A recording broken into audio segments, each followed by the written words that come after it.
Di episode kemarin kita sudah tahu kalau Dason sudah dijadikan undead sama Andreas. Kalian penasaran dengan kelanjutan ceritanya? Jadi tanpa berlama-lama kita langsung saja ke ceritanya. Di sana Raja Orc memuji Andreas yang telah bertarung dengan baik, dan Raja Orc tidak menyesali sedikit pun. Di sana Andreas berkata, "Sebenarnya aku ingin melawanmu sendiri, tapi ada pria yang bersikeras ingin menyerang." Lalu Andreas berkata pada Dason, "Aku telah menepati janjimu, kamu menghentikan musuh dengan tanganmu sendiri." Kita beralih di benteng Bayatra. Di sana ada prajurit yang sedang melapor kalau para orc telah dihancurkan. Seseorang di sana bertanya, bagaimana dengan kerusakan yang dia alami Endeavor? Prajurit di sana berkata, kalau tidak ada kerugian serius yang dialami para warga, tapi mereka kehilangan lebih dari setengah pasukan, dan selain itu, akibat dari serangan Raja Orc, Komandan Dason terbunuh dalam perang. Orang di sana terkejut setelah mendengar Dason telah terbunuh. Lalu orang itu berkata, kalau itu kabar yang sangat buruk, dirinya tidak bisa percaya kalau telah kehilangan Dason. Seandainya aku tahu, aku pasti akan bergegas ke Endeavor. Meski itu harus membantah perintah raja.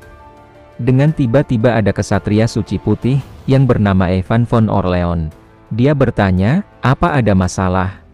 Seseorang di sana berkata, kalau Endeavor berhasil mengalahkan pasukan Orc, dan perjalanan Tuan Evan membawa bala bantuan akan menjadi sia-sia.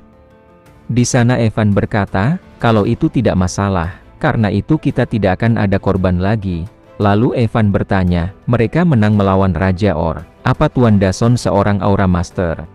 Prajurit di sana berkata, kalau Tuan Dason bukanlah Aura Master, tapi Raja Orc dikalahkan berkat tentara bayaran. Dirinya dengar dia adalah seorang Necromancer dan seorang Spirit Medium. Dia adalah Putri Eve Millennium, Luna Pendragon.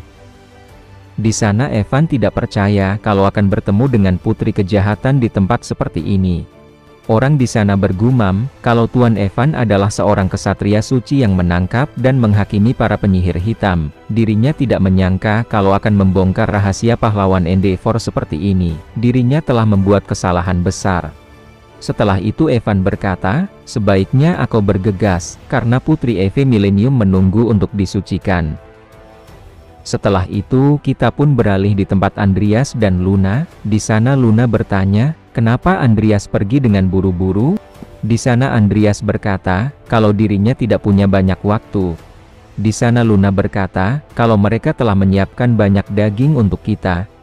Di sana Andreas berkata, kalau kamu ingin daging aku akan mentraktir makan banyak setelah aku kembali dari hutan Bayatra. Setelah itu Andreas bertanya, apa persiapannya sudah selesai? Di sana Luna berkata, kalau hampir selesai, dan ritual yang dilakukan ini efeknya berbeda, bedanya ini akan menjadi permanen. Ritual ini tidak akan memberikan kekuatan penuh dari sebelum orc ini mati, tapi karena orc ini sangat kuat, satu saja dari kemampuannya akan sangat berguna. Setelah itu Luna menyuruh Andreas untuk berdiri di dalam lingkaran. Di sana Andreas merasa kalau orc itu bisa sangat berguna, kalau dijadikan undead.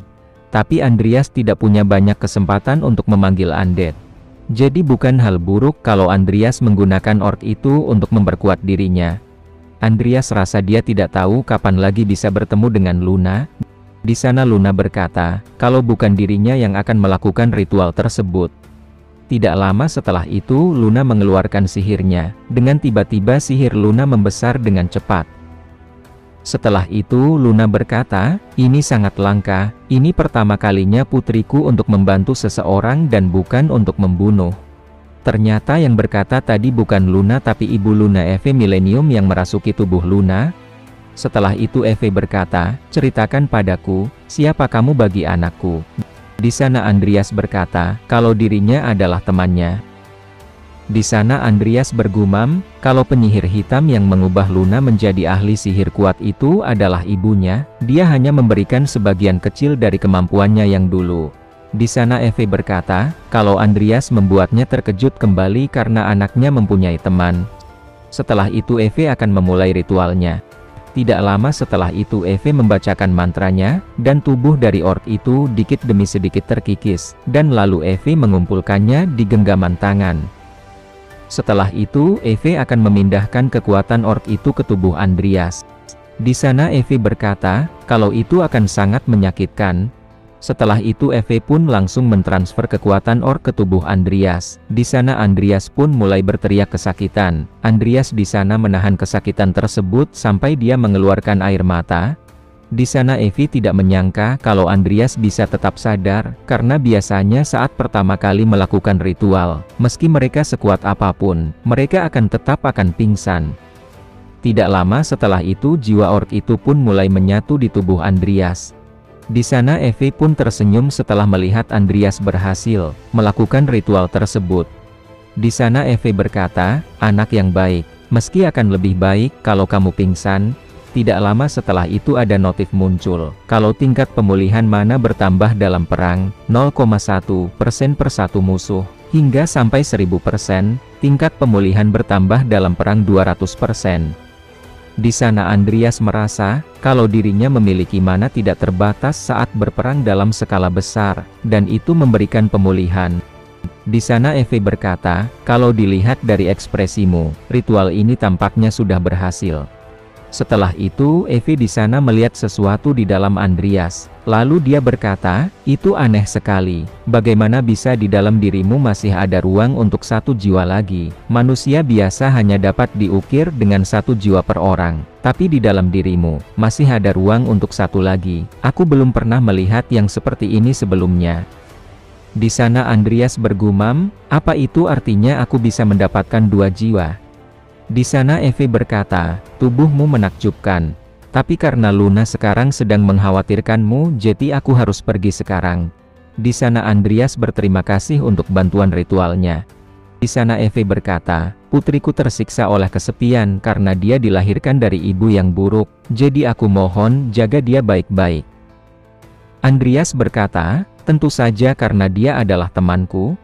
Sebelum Eve pergi dia berkata, berhati-hatilah sampai kita bertemu lagi. Setelah itu kita pun dilihatkan di keesokan harinya di dalam hutan besar Bayatra. Luas hutan Bayatra sebanding dengan kekaisaran. Hutan luas tersebut tempat yang lebih aman untuk ras lain dibandingkan untuk manusia. Untuk menemukan titik tertentu di dalam hutan yang luas itu sama sekali tidak mudah. Namun untungnya berkat bantuan peta yang dibeli Andreas di Muriel, Andreas bisa menemukan tempat yang dicari tanpa banyak masalah. Di sana Andreas dan Luna terus berjalan sampai tiba malam hari. Tidak lama setelah itu kita pun dilihatkan di pagi hari. Di sana Luna berkata, ini pasti belum pernah ada yang menemukannya, karena tempatnya tersembunyi. Bahkan jika ada yang menemukannya mereka tidak akan bisa masuk, karena ini adalah makam seekor naga. Kelihatannya ada banyak benda di dalam. Dengan tiba-tiba Luna langsung memasuki tempat tersebut. Di sisi Andreas dia pun terkejut karena Luna tiba-tiba masuk. Pada akhirnya Andreas pun juga memasuki tempat tersebut. Setelah Andreas memasuki tempat tersebut ada notif yang muncul. Anda telah memasuki dungeon tersembunyi, mimpi buruk yang berulang. Di sana Andreas juga kebingungan karena Luna tidak ada di sana.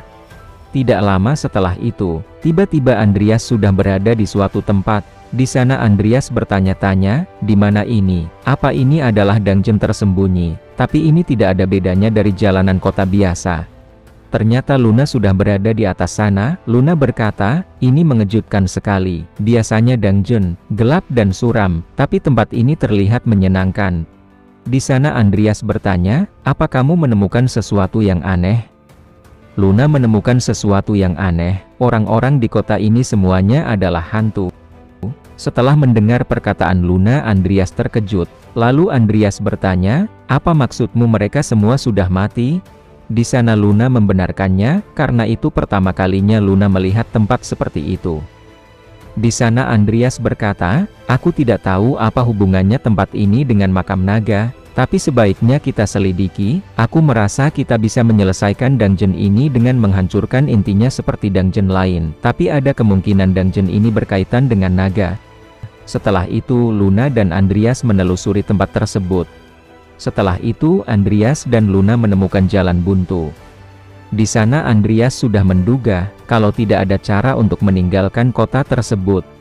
Di sana Andreas mengajak Luna berkeliling kembali. Di sana Andreas berkata, kita kesulitan menemukan petunjuk, karena tiba-tiba kita terdampar di tempat ini.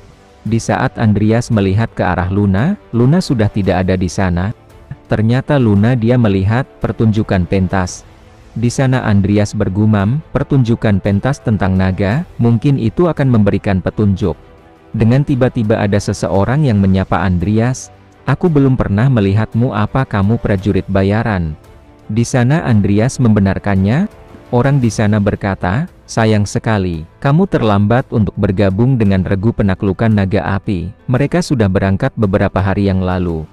Andreas bertanya, apa itu regu penaklukan naga api? Aku belum lama menjadi prajurit bayaran. Orang di sana berkata, lebih baik kamu tidak tahu. Karena itu akan sangat mematikan untuk seorang pemula sepertimu. Panggung di sana sedang memainkan sandiwara tentang regu penakluk naga api. Naga api telah membangun sarang di kota ini, dan pengikut Dewa Lete yang takut akan kehilangan nyawanya telah meminta ekspedisi untuk membunuh naga. Dewa Lete adalah dewa penjaga kota, karena itu sebelum regu penaklukan berangkat mereka menerima anugerah darinya. Di sana Andreas merasa kalau anugerah dari Dewa Lete untuk ekspedisi membunuh naga. Apa itu berarti kota ini tempat yang ada di zaman kuno? Dungeon tersembunyi sering berkaitan dengan reruntuhan kuno. Kemungkinan besar tempat ini adalah salah satunya. Orang di sana berkata, tunggu saja beberapa hari, kamu akan mendengar berita dari ekspedisi itu. Meski naga itu sekuat apapun, mereka ditemani 3 kesatria yang mencapai level prajurit berkemampuan tinggi. Mereka menerima anugerah dari dewa, jadi mereka tidak mungkin kalah. Setelah itu orang itu pun pergi meninggalkan Andreas. Setelah itu Andreas berkata pada Luna, hari sudah semakin sore, lebih baik kita mencari tempat untuk menginap. Dengan tiba-tiba Evan dari Kesatria Putih menghadang Luna dan Andreas. Evan berkata, Luna, Pendargon dan Berenice, apa yang kalian lakukan di sini? Di sana Luna bertanya, kenapa kamu ada di sini? Di sana Andreas mengingat pria itu berkaitan dengan Luna karena dia adalah musuh Heavy Millennium. Evan berkata, kamu sudah tambah dewasa Luna, sudah berapa lama kita tidak bertemu? Di sana Luna marah-marah karena Evan bicara santai dengannya, karena Luna membenci Evan. Di sana Andreas bergumam, aku pikir ini tidak akan menimbulkan masalah jika hanya aku yang menyembunyikan identitas. Aku tidak menyangka seseorang yang berbahaya seperti dia akan datang. Setelah itu dengan tiba-tiba orang-orang di sana menguap seperti asap, dikit demi sedikit mulai menghilang. Di sana Andreas berkata, orang-orang berubah menjadi asap. Di sisi Evan dia berkata, sepertinya ini adalah sihir spesial, tapi itu tidak masalah, aku di sini hanya untuk menyucikan kalian para penyihir hitam dan lalu pergi. Setelah itu Evan pun langsung melesat menyerang Andreas. Di sana Andreas juga sudah bersiap untuk bertarung. Tidak lama setelah itu, dengan tiba-tiba tangan Andreas sudah tertebas oleh Evan. Di sana Luna mau menyerang Evan, tetapi Luna juga berhasil diserang oleh Evan, sampai membuat Luna terlempar cukup jauh. Di sana Andreas melihat ke arah Luna, akan tetapi dengan tiba-tiba Andreas sudah terkena tusuk oleh Evan. Di sana Andreas bergumam, aku tidak bisa melihat pergerakannya. Apakah Andreas dan Luna akan dikalahkan oleh Evan?